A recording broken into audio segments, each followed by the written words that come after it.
जय श्री गणेश। आज मैं आपको अधिक मास यानी पुरुषोत्तम मास का 15वां अध्याय कहने जा रही हूँ। वाल्मीकि ऋषि कहने लगे, इस प्रकार विष्णु की स्तुति कर ब्राह्मण सुदेव हरि के आगे बैठ गया। तब भगवान ऐसी स्तुति सुन मेघ के समान गंभीर वाणी में बोले, हे वत्स, तुमने बड़ा घोर तप किया है, इसलिए जो इच्छा हो वर मांगो। सुदेव बोले, हे नाथ, जो आप प्रसन्न हुए हैं तो मुझको एक श्रेष्ठ पुत्र दीजिए। इस प्रकार ब्राह्मण के वचन सुनकर श्री भगवान बोले, हे वत्स, पुत्र का सुख विधाता ने तेरे भाग्य में नहीं लिखा। मैंने तेरे भाल पट्ट के सब अक्षर देखे हैं, परंतु उनमें 7 जन्मों में भी तुझे पुत्र का सुख नहीं है। भगवान के ऐसे वज्र प्रहार जैसे निष्ठुर वचन सुनकर जड़ से कटे हुए वृक्ष की तरह वह इस प्रकार पड़े हुए देखकर अत्यंत दुखी हुई और स्वामी को पुत्र के सुख से रहित देखकर रोने लगी।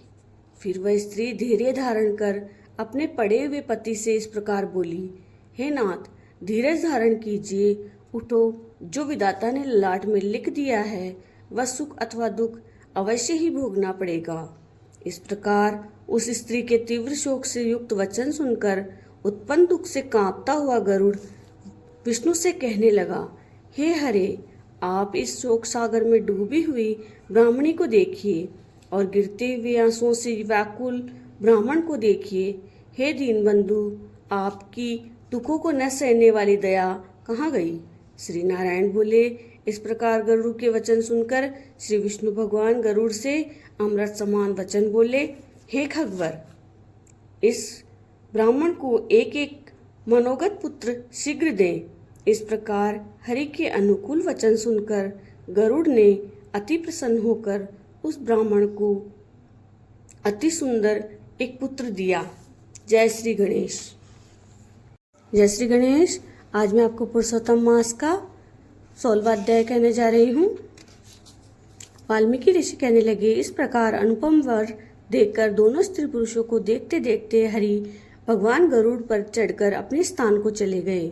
कुछ काल व्यतीत होने पर गौतमी के पुत्र उत्पन्न हुआ और सुदेव ने पुत्र के उत्पन्न होने पर अति प्रसन्नता के साथ श्रेष्ठ ब्राह्मणों को बुलाकर जाति कर्म किया और स्नान कर ब्राह्मणों को बहुत सा दान दिया।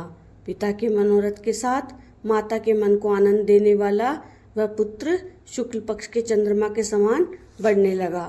तब पिता ने पुत्र को यज्ञोपवीत संस्कार कराकर गायत्री मंत्र का आदेश दिया और वह पुत्र तब ब्रह्मचर्य व्रत का पालन करने लगा। वाल्मीकि ऋषि कहने लगे, एक समय करोड़ों सूर्य के समान कांति वाले देवल ऋषि वहां पर आए। उनको देखकर सुदेव ने उनके लिए आसन बिछाया। उस आसन पर देवल मुनि बैठकर बोले, हे सुदेव, सब लक्षणों से युक्त ये तुम्हारा पुत्र महाभाग्य का समुद्र है, परंतु इसमें एक ही दोष है जिससे इसके सब गुण वृथा हो जाते हैं। हे सुदेव, तेरा ये पुत्र 12वें वर्ष में जल में डूबकर मर जाएगा, जिससे तू मन में सोच नहीं करना। होने वाला तो अवश्य होगा ही, इसमें कोई संशय नहीं है, इसका कोई उपाय नहीं है। वाल्मीकि जी कहने लगे, देवल ऋषि के ऐसे वचन सुनकर सुदेव शर्मा पृथ्वी पर गिर पड़े और देवल मुनि इतना कहकर ब्रह्मलोक को चले गए। और सुदेव देवल मुनि के वचनों को स्मरण कर बहुत काल तक विलाप करते रहे। फिर गौतमी पुत्र को गोदी में लेकर प्रेम से मुख से चूमा और अपनी पत्नी से बोले, हे द्विजराज, होने वाली वस्तु से भय नहीं करना चाहिए। जो होने वाला है सो तो होगा ही, और जो नहीं होने वाला है वह कभी नहीं होगा। इसलिए हे नाथ, उठो और सब शरणागत जीवों के रक्षक निर्वाण पद को देने वाले सनातन हरि को भजो। वाल्मीकि ऋषि कहने लगे, इस प्रकार सुदेव ब्राह्मण अपनी स्त्री के वचन सुनकर सतोगुण को प्राप्त हुआ और हृदय में हरि के चरण कमल को धारण कर अपने पुत्र से उत्पन्न दुख को तत्काल त्याग दिया। जय श्री गणेश।